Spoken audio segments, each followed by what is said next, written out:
Welcome to the Travel Like a Boss podcast, where we interview location-independent entrepreneurs that travel the world like a boss by being their own boss. Here's your host, Johnny FD. This is Johnny, and welcome to episode 182 of the Travel Like a Boss podcast. We're really excited. I'm talking to Tony Tzaj. Welcome to the show. Thank you, Johnny. Thank you. Man, so I haven't actually met Tony yet, but by the time this episode comes out next week, we're going to be at Date with Destiny with Tony Robbins in Florida, and us with 3,000 other people are going to be doing 6 days of what is Date with Destiny? Can you explain it to everyone?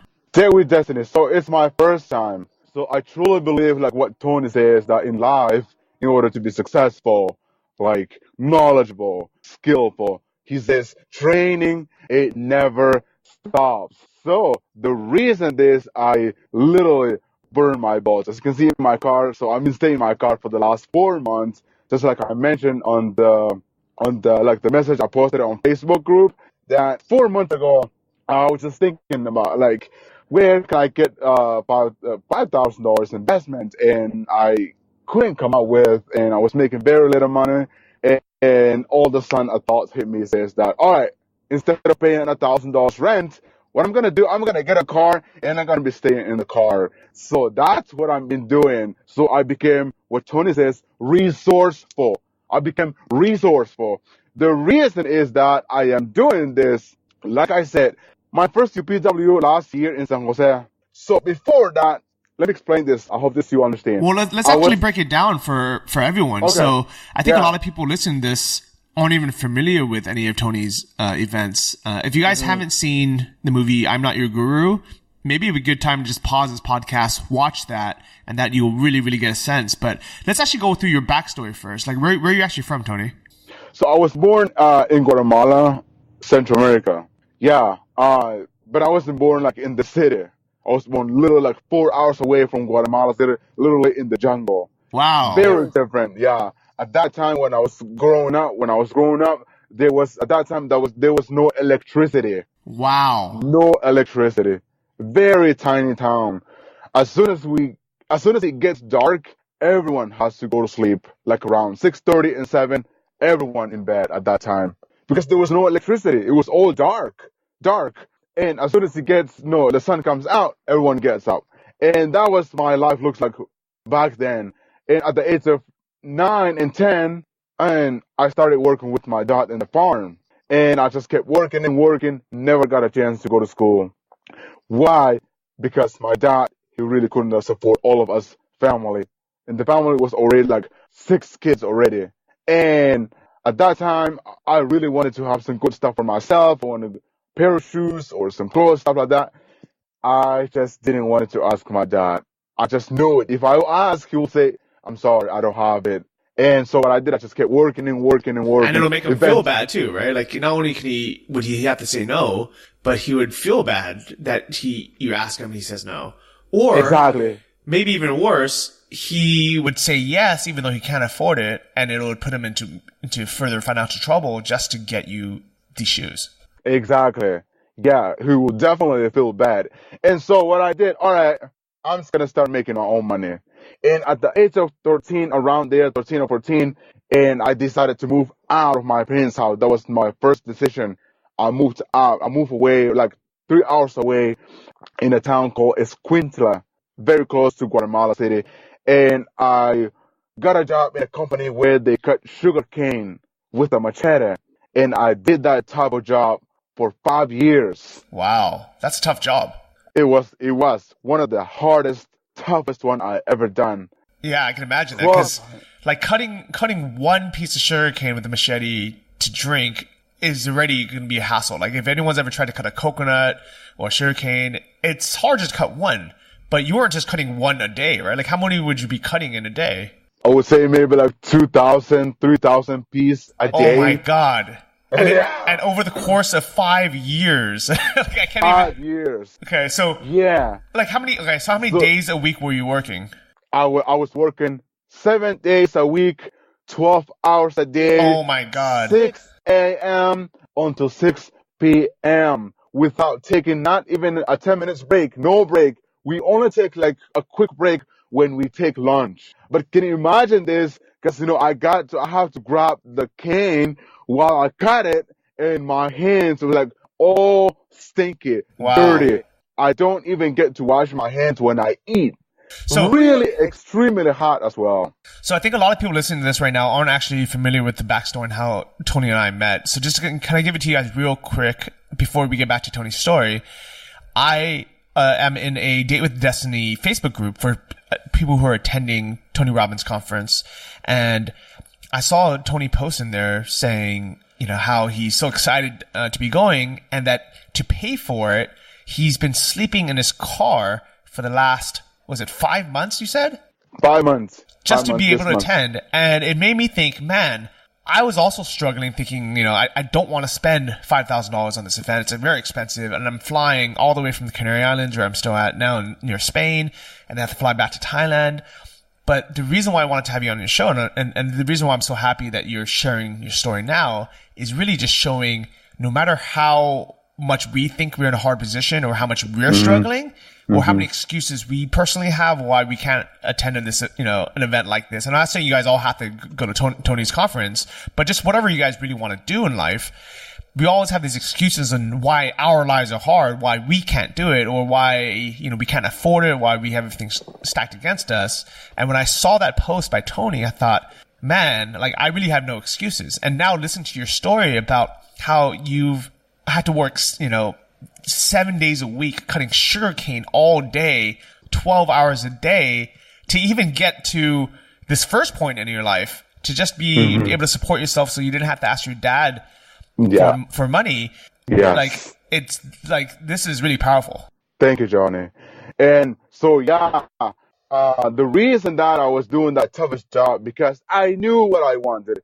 And so this one thing that I mentioned to all of my friends a lot, it's so important that knowing exactly what it is you want, because challenges and problems and difficulties always come in life. But I just do what Tony says. It's so important that you know exactly what you want, because if you know what you want, that's what's gonna pull you. That's gonna drive you. It won't matter at all, the difficulties, problems.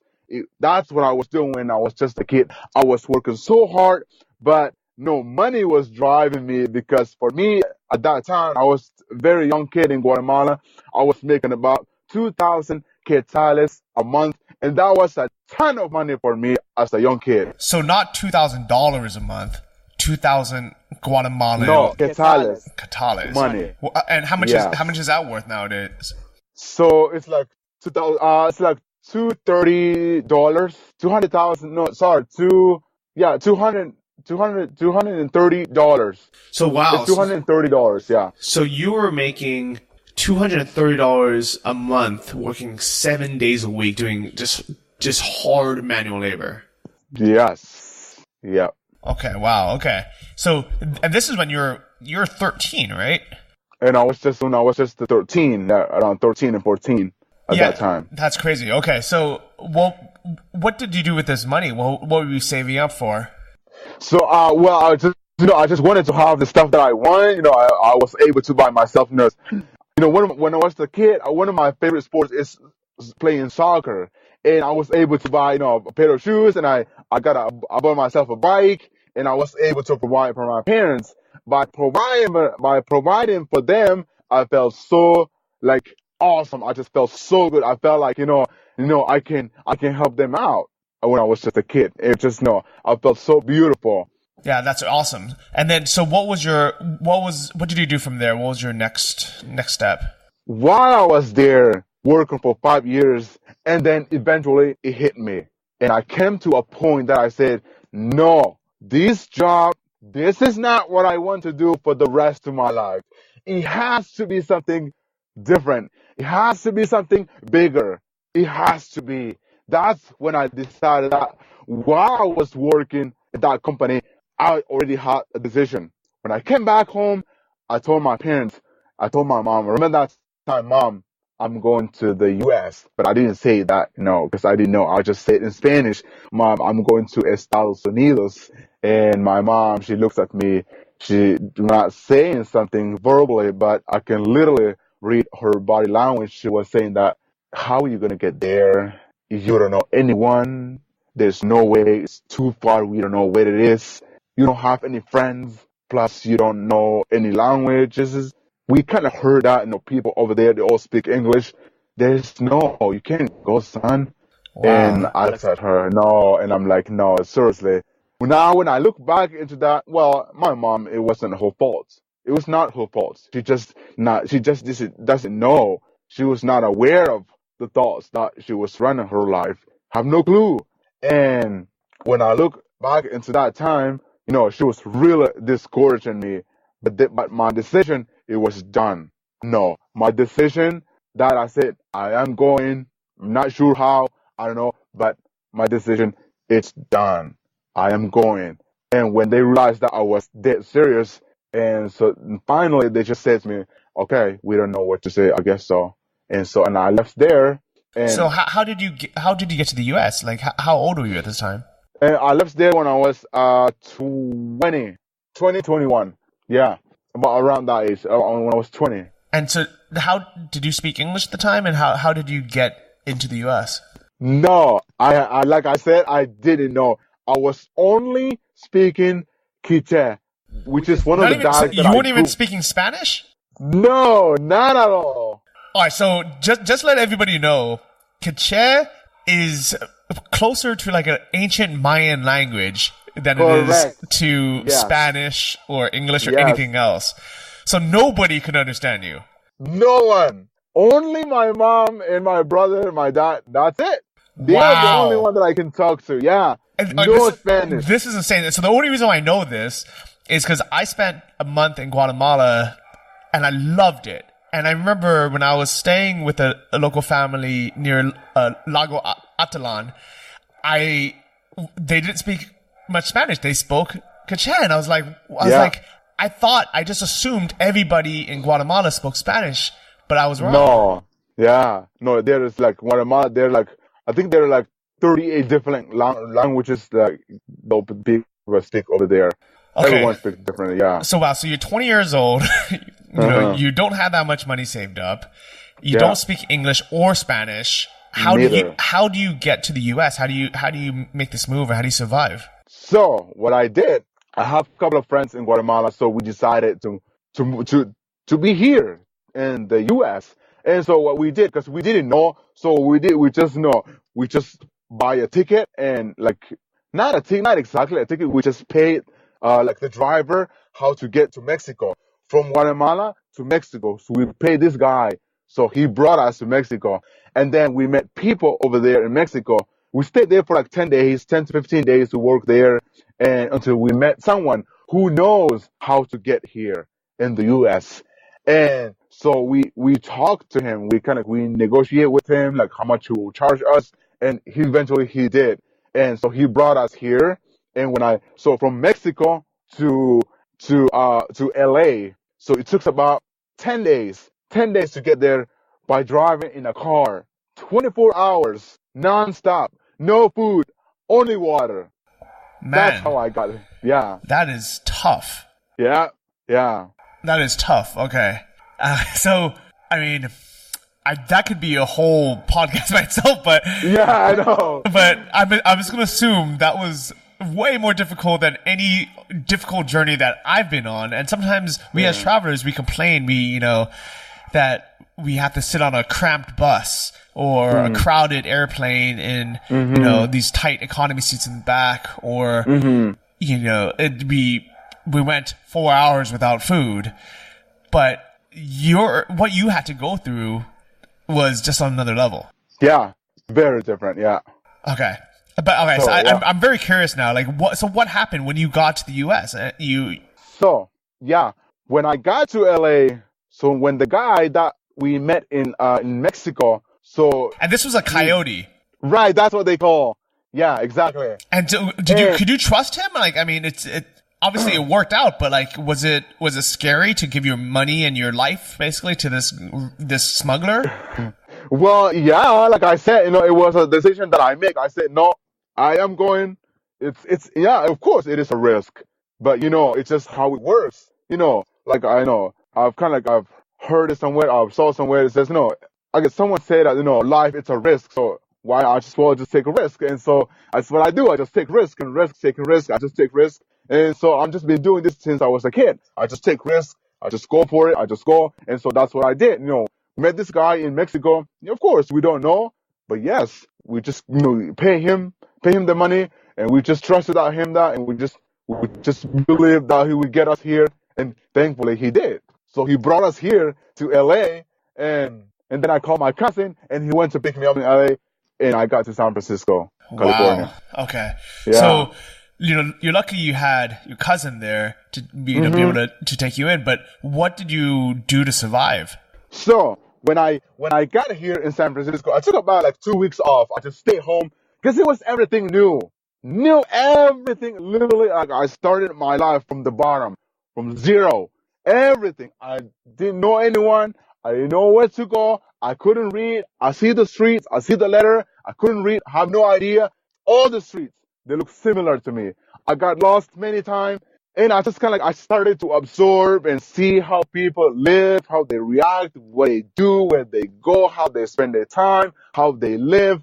And then after 2 weeks after my arrival, and then I decided, okay, let's explore. And I started to explore the whole city in San Francisco. I just kept going. And then eventually I found work.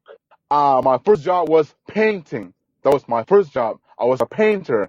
And the guy who hired me, I just couldn't talk to him. He had no idea. I just move. I just smile.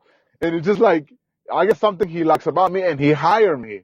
And I was making about $120 a day.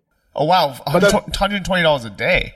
Yeah. That's basically what you used to make in 2 weeks back cutting sugarcane. Oh no, that's a lot. That's a ton of money. Yeah. And so that's what I did. Then I just kept exploring, and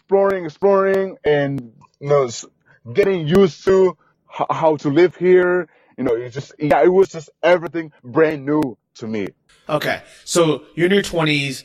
You're living in San Francisco. I'm assuming you're learning English on the side. You're making some money as a painter. How old are you today? Yeah. How old are you now? Now I'm in 29, almost 30. It will be 30 next February. So what happened between then and you wanting to go to your first Unleash the Power Within event, which if you guys haven't heard of it, it's basically Tony Robbins. I don't want to call it his entry level event, but it's like the shorter, kind of cheaper version of the event. It's still not cheap. It's still pretty expensive. How much was it? So it was $1,000. Which is a lot of money, especially to someone who, is struggling to kind of get by. But it's Tony's basically, I think it was a 4-day event? It was 3.5 day. 3.5 day event, and it's 3.5 day, and it's in a really big auditorium, so it's not as personalized as Date with Destiny. There's a lot of people in stadium seating. But before we kind of explain too much about that, how did you discover Tony Robbins? What made you want to go to that event? Yes, and so it was everything. It was everything connected. It's amazing what can happen once you expect for something that in your mind you believe that you expect that. There has to be something bigger in life. If you expect to have something bigger in life, in everything, it will just fall into place. It's so difficult. It's impossible to see it forward. But once you look backward into your life, it makes sense. It was everything connected. That's just kind of how I see it. So back into when I first got here. So again, my first job was painting. That was my first job. I was working so hard. I was moving fast, organizing, being nice to people. And my boss, he really likes it. And then he suggested that, Tony, I think you should go to school. He said, and I'm like, okay, I think that's a good idea.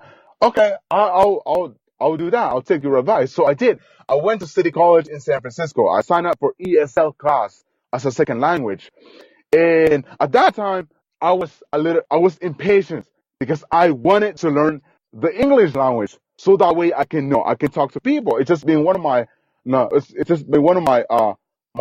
personal. I love people. I wanted to talk to people. I wanted to connect with them. I wanted to have a nice conversation. But at that time I could not because I didn't know any language. I couldn't speak, and it was driving me. Okay, So I have to learn this. And so I kept going to school. A week went by, I was not learning anything, not even a word. Second week went by, nothing. 3 weeks went by, nothing. Almost a month, and then eventually I raised my hand. No, please explain to me what it is, I asked the teacher. And the teacher translated to me in Spanish. And then I didn't know Spanish. It just didn't make sense. It just didn't went in my head, nothing. That's so crazy. I mean, just the fact that you sat through that for a month. I've been trying to learn Spanish while I'm here in Gran Canaria, and after just a few days of not understanding and being frustrated, I want to give up. The fact that you sat through that for a whole month, it's part torture and then also part just heart and drive. Mm-hmm. And then when I realized that it wasn't working for me, and then I said, okay, what's the fastest way to learn this language? That was the type of conversation that I was having to myself. What's the fastest way to learn this? All right, I'm not going anymore. I decided no, I'm not going to continue school. And I just kept working and working and working. I just kept working, and I started to make more money, and I making and saving and sending to Guatemala. It's big money because it multiplies. And I just kept working. And eventually, one of my coworkers invited me to church. And at that time, I was already starting to practice my English. I started to understand some words, and he asked me. He said, one of my coworkers, Tony, do you go to church? He asked, and I told him no. And he invited me. He said, would you like to come with me? I go to Cornerstone. That was the first time that I heard Cornerstone. I have no idea what Cornerstone was. And he told me, no, it's a church. It's just the name of the church. Would you like to come with me? And I said, of course, I would love to. And so we went together. It was on a Saturday night.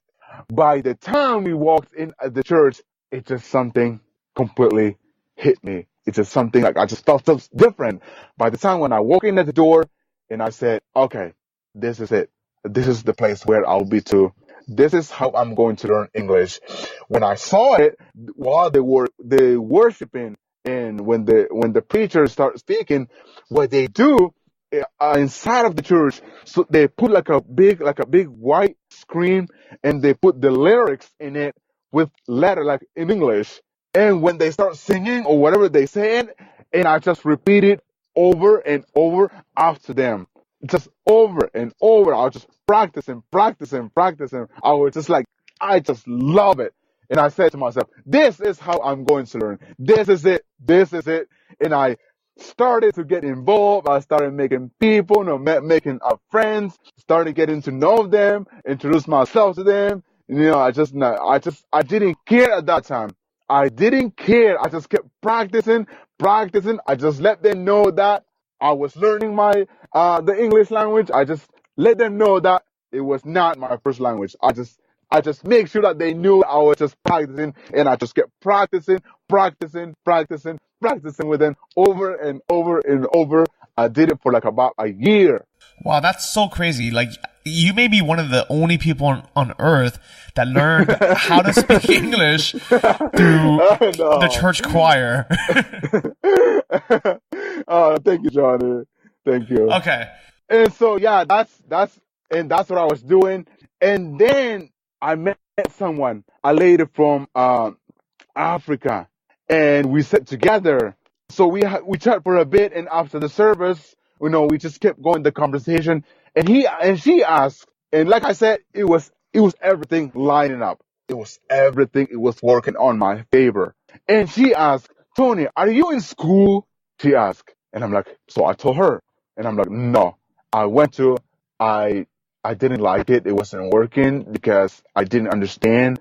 My teacher translated to me in Spanish, and it just didn't make sense. So I was having this type of conversation with her, but this is like almost a year later. I was getting good at speaking English already. And so that's what I told her. And then she said, okay, I want you to read this book. It was the first time. It was a book by, I don't know if you heard about this guy, Ben Carson, this guy who ran for the presidency as well. No. What is it about? Ben Carson. So he's a doctor. So that's just another story about him. So this guy is very successful. He separated those twins. They're from Germany. Those twins, baby. He separated their head. It was so successful. He's like one of like the best doctor in Detroit. And so he wrote this book. The title of the book is Think Big. That was my first book that I was given. And so the lady gave me that book. When you say first book, what do you mean by that?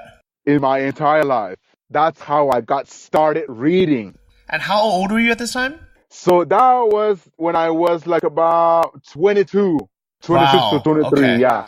And this, okay, keep going. And so she gave me that book. And what she did, inside of the church, they have a little bookstore. You know, like for people who wants to buy like a Bible or a notebook or whatever it is. And they have that book by this guy, this doctor. She bought it for me. And then she signed it.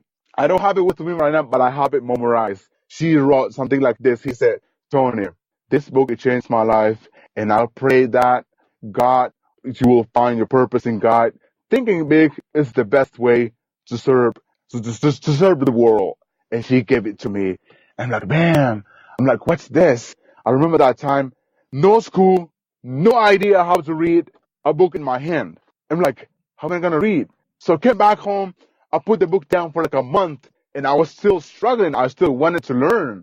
I still wanted to learn to speak like fluent. I wanted to read. I want to know how to read. I want to know how to write. No idea. And I remember that one time when I was sitting in my room here in San Francisco, all of a sudden I saw that book, and I said, all right, I picked that book. All right, let me see. Let me read it. I opened that book. I read the book. 200 pages.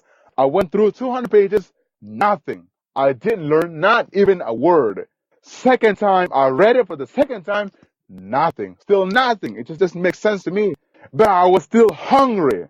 I was still like, it's like inside of me that says, no, I got to find a way. I must learn.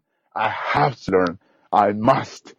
And I read it for the third time. Boom. Eventually hit me.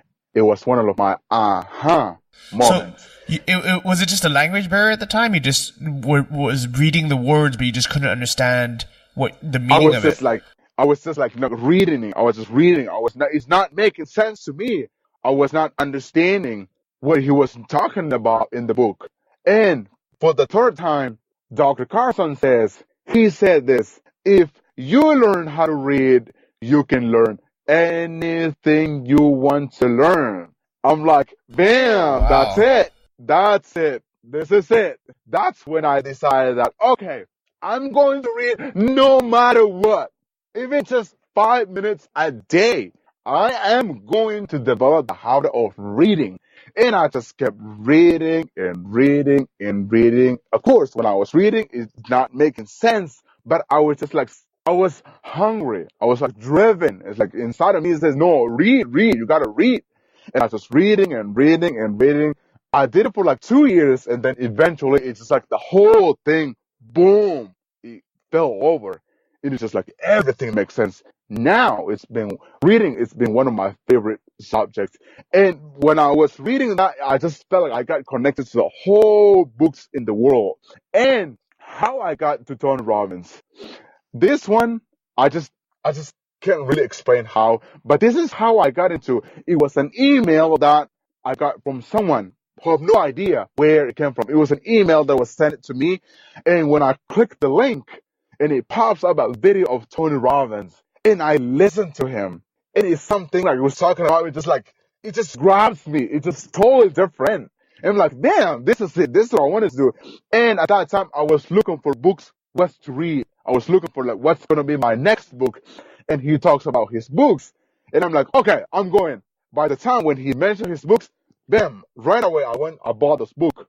I bought the Giants Within, Unlimited Power, and I read those books. And while I was doing that, and I felt like, all right, once like I was learning to read, I learned really well how to read. And that's how I decided, okay, enough of this. Let's go and see Tony. That's when I decided that I went to see Tony. Wow. So, okay, so if you guys haven't read those books, they're called Awaken the Giant Within and Unlimited Power. They're great on audiobook as well if you guys want to check that out. So you read these books and then you decided, I want to go see him in person, go to one of his events. what was that first event, and how did you get there? Okay, so yeah, that's just a year ago. And so at that time, I was working for in a coffee shop. I was making very little money. And so because when I realized that no, I have to keep going. I got to keep growing. I got to keep learning. I got to do something different. I think Tony says or Jim Rohn says, no, and doing the same thing over and over and expecting different result, it just doesn't work. And that's kind of like what I was doing. I was doing the same thing over and over, and I want a different result. No, this is enough of this. Let's do something different. And that's when I decided that, all right, I'm going to do something different. I'm going to go see him. And I was making very little money. And I said, okay, where can I get $1,000 investment? And I was living with a friend as well, and I was paying $1,000 rent. Yeah, because San Francisco is expensive to live in. Very expensive. And I said, all right, I'm going to make it very interesting. I'm going to challenge myself. So what I did, I got my paycheck. I moved out of my friend's house. I went to a Target. I bought myself a tent, an air pumps, and an air bed, and I camped for 2 months in San Francisco, all over the San Francisco, and I was able to save $2,000. And I went to see Tony Robbins. Wow! So you moved UPW. Out of your apartment, yeah. And where did you camp? I just went all over San Francisco, everywhere by the oceans. Yeah, so everywhere. So just random, not like official campsite. You just randomly put up a tent. Just change places every night, just change place. Look for the safer place where it's safe. I'll just hang out there. Put my little tents together. So it's very it's fun and challenging. So, but I learned a lot there too. And so that's what I did. That's why I was able to save the money and went to see Tony Robbins. So I'm curious, what were some of the lessons you learned from that experience? Oh man, it's big. Well, there's a lot. I learned a lot, but I think if I can pick two, it will be that, Tony Robbins says, why wait to be happy? You may think, having a car, having a house, whatever it is, an airplane, whatever you want to do, you might think, he said, it makes you happy, but mostly it won't. So you might as well just practice being happy right now for everything, even just, not that you're alive. You can walk and see and talk, breathe, it's just by focus on that, being happy. And so that's one of the things that I've been practicing for the last year right now. I just practice being happy, being in that beautiful states, life is a journey. We go through the ups and downs. And so what I do, I just decide, all right, as soon as I wake up, I just choose to be happy. Everything comes, problems comes. I just look at it as it is. I just take it from there. I just stay calm for whatever troubles it comes. I just look at it and ask, what can I learn from? Or what's this about? And so I just put myself in that beautiful state. That's one of the things that I learned. And also by learning that, by practicing that, it's that changing like that. Changing, being in a beautiful state versus, Tony says, in a lower state while in that situation. Let's say if you're angry, so you're angry, you're right there. But you can change like that fast by switching your energy, your focus, getting out there in that angry state. Just being why would you be angry? People say it's not. Tony says, people say that I'm angry. No, we don't get angry. We just be angry. Another one is says we get stressed. He says, no, we don't get stressed. We do stress. So true. I'm an example. For me, before, when I get stressed, yes, I get stressed, but I have no clue. I just didn't know. But now when I do that, I just do. I just go, I just put myself right there in that stressful state versus the way I see it right now. No, I don't want to be stressed. Why would I be stressed? Why would I put myself in a stressful state if I have the choice to be in a happier state? Yeah, that makes a lot of sense. So we can't always control what external factors put stress on us, but we can control, letting ourselves get stressed over that or not. Yeah. Okay. So you went to Unleash the Power Within. Tell me about that event. Yeah. What was that like? Damn. So yeah, like I said, that's one of my biggest takeaway that, being that beautiful state, it's priceless. No, $1,000 investment, it's nothing than what I have right now. if by being this beautiful state right now, like maybe if I would think about by having this beautiful state, if I didn't know by achieving this beautiful state that I have right now, maybe I'll be able to achieve it by having, let's say, a car, a mansion, living in a mansion, having an airplane. Maybe I'll be able to achieve this beautiful state if I didn't know this before. But because I learned it from Tony, now, no, I have it. I already have it right now. I already have it. Yeah, I can definitely attest that having more money and making more money doesn't necessarily make you happy. And that's actually the big reason why I'm going to Tony Robbins' event next week. I don't know if you guys listening have read it, but if you go to my blog, johnnyfd.com, I wrote a post called Why I'm Attending Date with Destiny. And in it, I wrote about how making more money hasn't made me any happier. If anything, it's just been, almost kind of like the one thing keeping me going while everything else was falling apart. So I can definitely attest that just making more money doesn't make us happier. And if we can't be happy without money, we also cannot be happy with money. Exactly. Yeah.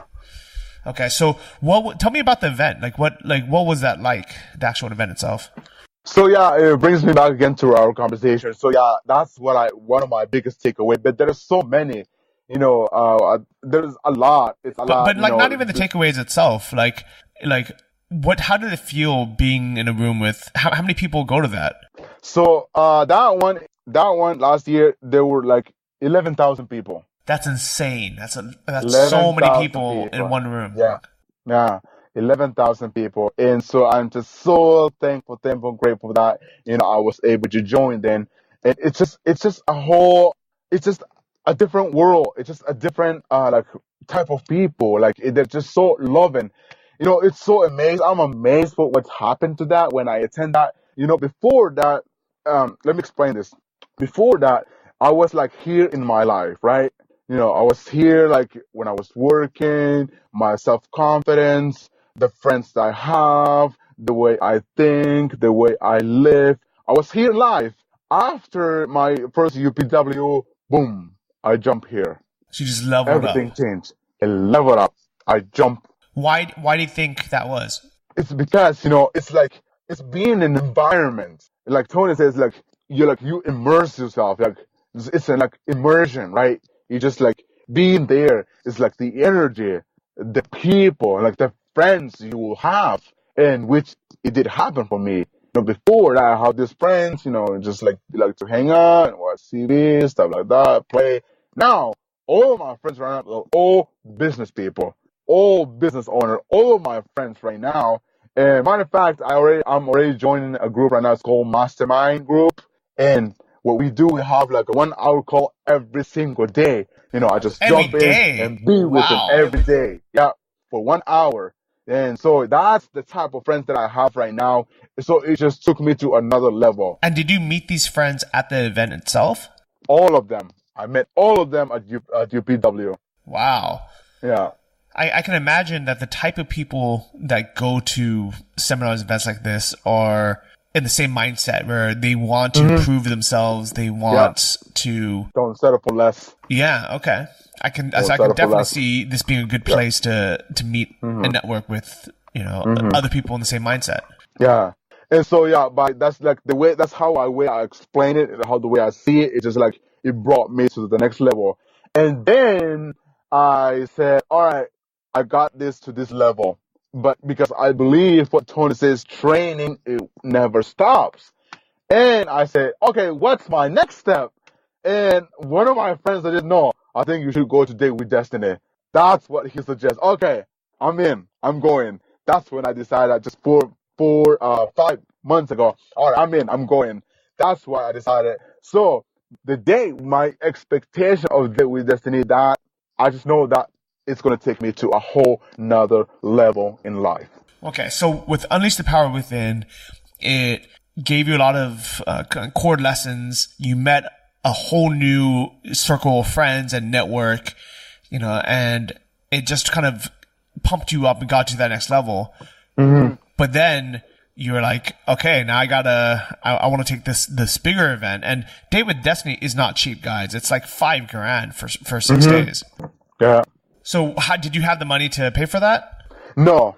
And so again, so I kind of have this I have this strategies that I'm working on, I'm developing, like how I did to attend my first UPW. And so it's very tough.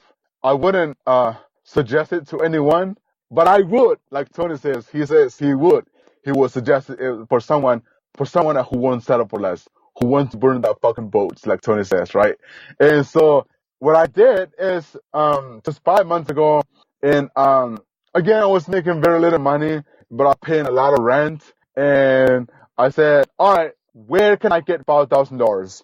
And so what I did, I moved out of my friend's house again, and so I bought a car. This is my car right now. I'm in my car right now. So I've been staying in my car for the last 5 months. Instead of paying $1,000 rent, I just put it to Date with Destiny. Wow. Okay. So what kind of car is that, by the way? It's a Dodge. Okay. So you bought a car to save on rent so you can save up money and go to the event. Yeah. Wow. Okay.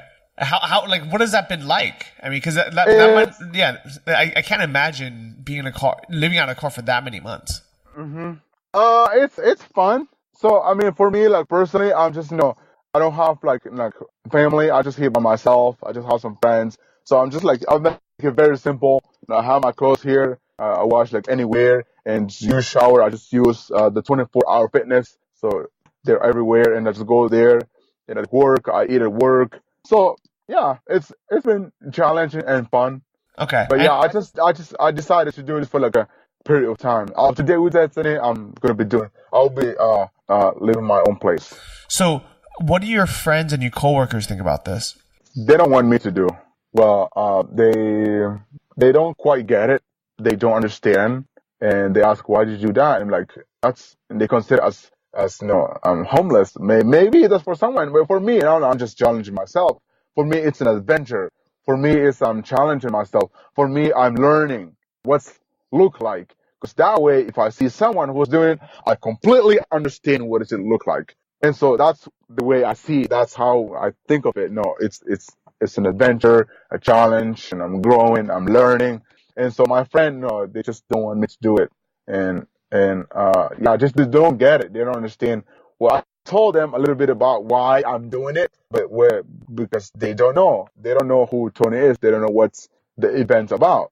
So it's just different, because I think the way I see it, we're like in a different world.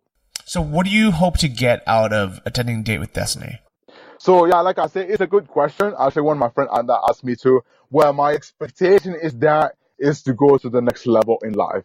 Because, again, I always go back to, the way I see life is a journey.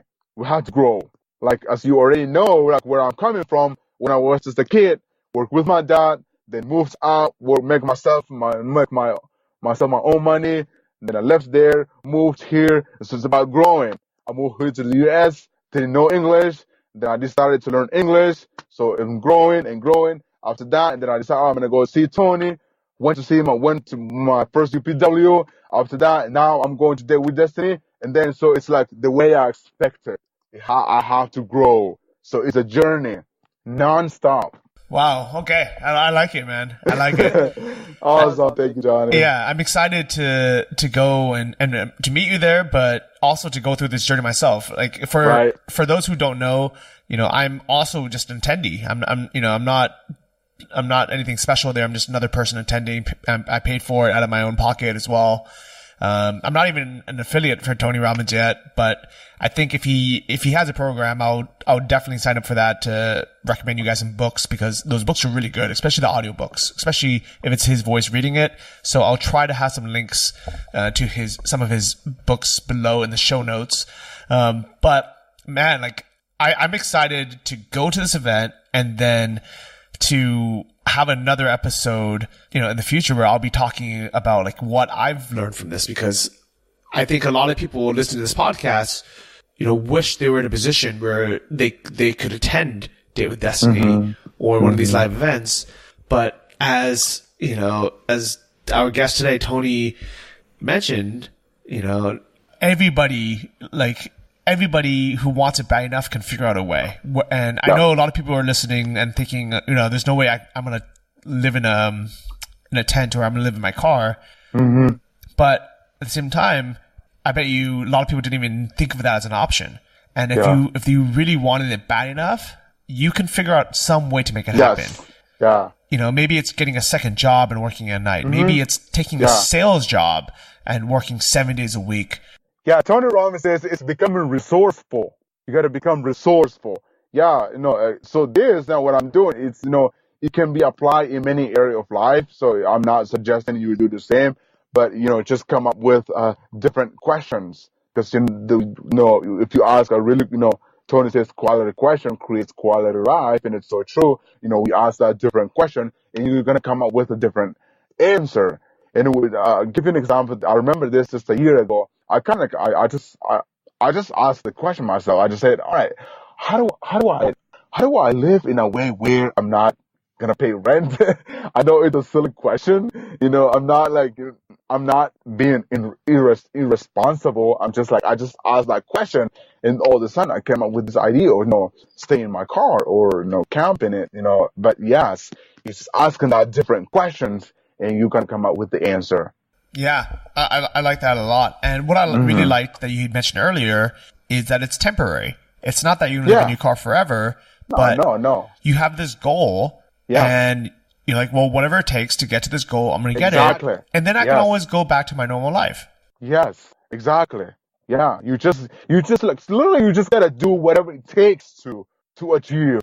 There's a great quote that I heard that an entrepreneur is someone who is willing to do things that other people are not willing to do today so they can live a life that other people can't live in the future.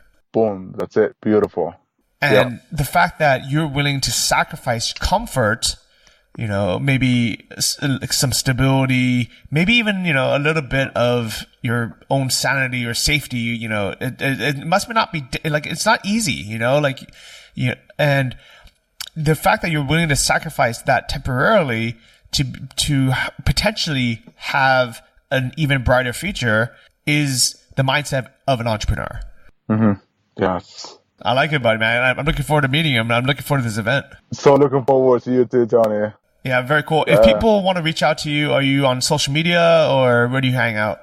Yeah, I use Facebook a lot. So it's Tony Tzaj. So Tony. Last name is Tzaj. Okay, and I'll have a link to that in the show notes of this episode, which is travellikeabosspodcast.com, and look for episode 182. And Tony, thanks for coming on the show. Thank you so much for having me today, Johnny. Thank you. I appreciate it. All right. And thank you guys for spreading the word. If you enjoyed this episode and you think someone may learn a lot from it or benefit from it, please share it with them. Send it to them in an email, through instant message, or on your Facebook, wherever you hang out, let them know. And if you really, really, really want to support the show, go to iTunes and leave us a review. And see you guys all next week. Bye-bye. Thank you for listening to the Travel Like a Boss podcast. If you want to hear more, including the bonus How to Choose the Perfect Niche episode, join our mailing list at travellikeabosspodcast.com. See you next week, and remember, if you want to travel like a boss, you need to be your own boss. So start your online business today and start living the lifestyle you've always dreamed of.